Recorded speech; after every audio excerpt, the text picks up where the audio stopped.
Welcome to the Maine Academy of Nutrition and Dietetics COVID Conversations video series.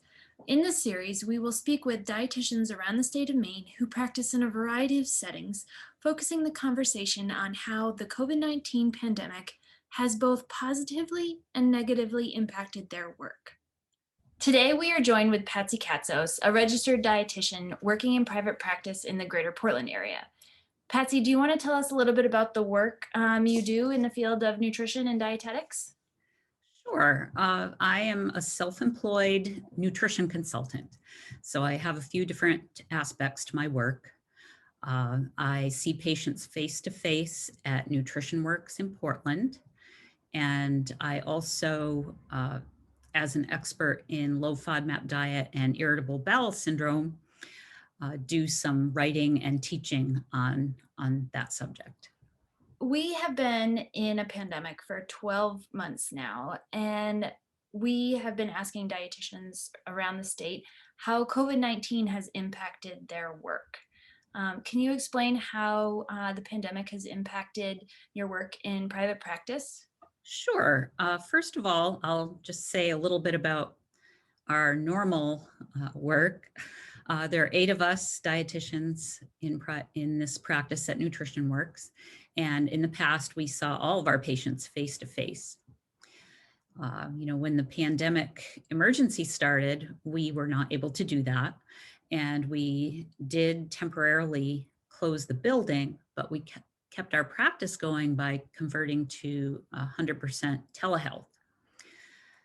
Eventually, some of us did start seeing patients in the office face to face again. So currently, we're doing a little bit of each. Nice. So it was a pretty different transition from seeing people face to face than seeing them through the computer like we're doing today. And before the call, you were telling me about one of your telehealth success stories, is what I would like to call it. Would you be willing to share that story with our viewers? Sure. I think it's a really good story because it shows how uh, telehealth can actually increase access to care for some patients.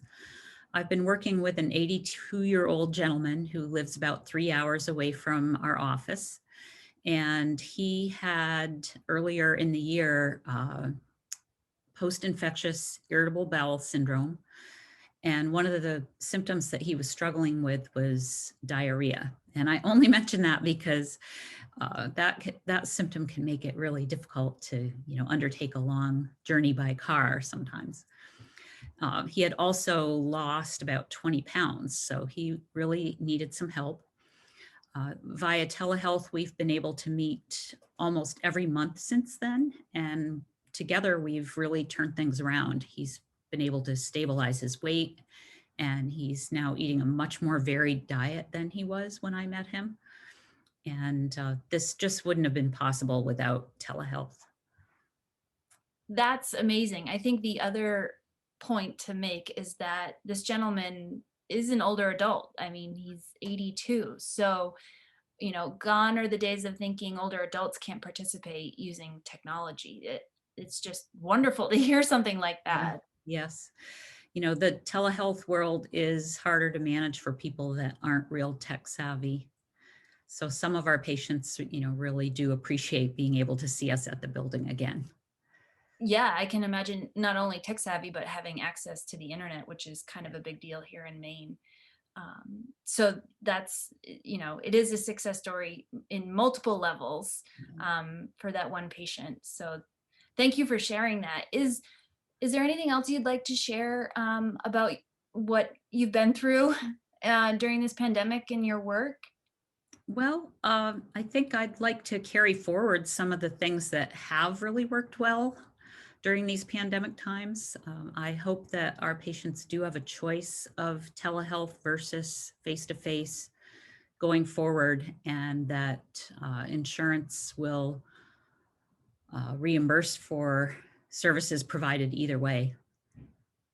Yeah, that would increase access and ability to care for so many more people. I totally agree. um, Thank you, Patsy, so much for being here with me today and sharing your story. And thank you all for watching this brief video. Thank you for watching this video. For more information on the Maine Academy of Nutrition and Dietetics, please visit our website or check us out on social media. For more information regarding the Maine Academy's public policy efforts, please feel free to reach out to our volunteers listed on the slide.